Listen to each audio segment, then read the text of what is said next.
Bonjour à tous, dernier épisode de Demain nous appartient. Notre actualité du jour portera sur Demain nous appartient, spoiler, révélé. Le terrible indice de Timothée et Roxane. Timothée et Georges s'apprêtent à s'affronter à leur manière en février 2024 dans la suite de Demain nous appartient sur TF1.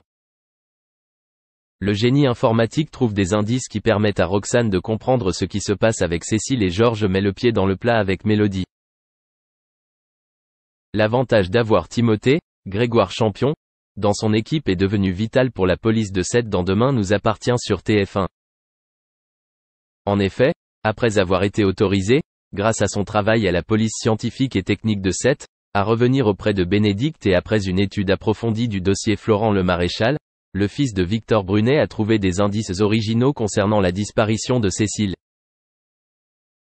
Depuis des jours, la police de Sète se creuse la tête pour savoir si Cécile, Dorothée Pousseau, est entre les mains du ravisseur et si elle est sa complice.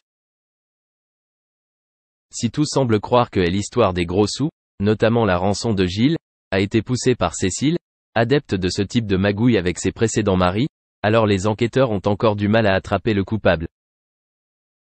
Cependant, Timothée était assis derrière son ordinateur, agité. Roxane, Raphaël Volkoff, qui entretient une relation peu conflictuelle avec son collègue, lui dit d'arrêter de gigoter puis se met en colère contre lui. Timothée a expliqué que les 3 photos Polaro le mettaient mal à l'aise. Il a remarqué que l'éclairage sur ces photos était différent alors que le visage de Cécile présentait des bleus dus au bâillonnement. Cela interroge aussi Roxane, au départ sceptique. Après avoir zoomé sur la photo, elle comprend ce qui la dérange et a ainsi la clé de la suite de l'enquête. Merci d'avoir regardé et à la prochaine vidéo. N'oubliez pas de vous abonner à notre chaîne.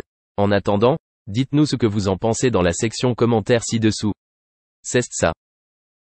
Il faut effectivement bien avouer que Nolwenn Leroy aura beaucoup bougé au cours de son existence. Après sa naissance en Bretagne, elle regrettera alors d'avoir été contrainte de quitter cette région pour laquelle elle a un attachement viscéral. Lors de cet entretien accordé aux journalistes de France 3 Bretagne et diffusé sur YouTube ce 30 septembre, l'artiste se remémore d'ailleurs cette période particulièrement compliquée durant laquelle elle vit un véritable déchirement.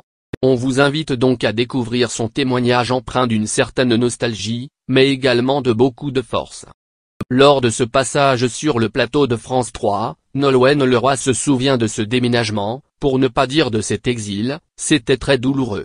On s'est retrouvé dans la Mississippi du jour au lendemain et on a dû tout quitter à ce moment-là pour l'Auvergne, puisque c'est là où habitait ma grand-mère. La famille est très importante dans ma vie. Il y avait toutes les générations dans la même maison, j'y ai gardé une force. Fort heureusement, l'existence lui a permis par la suite de régulièrement retourner dans sa Bretagne natale. Et même de rendre hommage en musique à cette région pour laquelle elle a un attachement particulier. Cependant, ce premier voyage forcé aura peut-être finalement développé chez elle le goût des voyages pour aller à la rencontre des gens. D'ailleurs, son métier de chanteuse n'est certainement pas le fruit du hasard même dans ce domaine.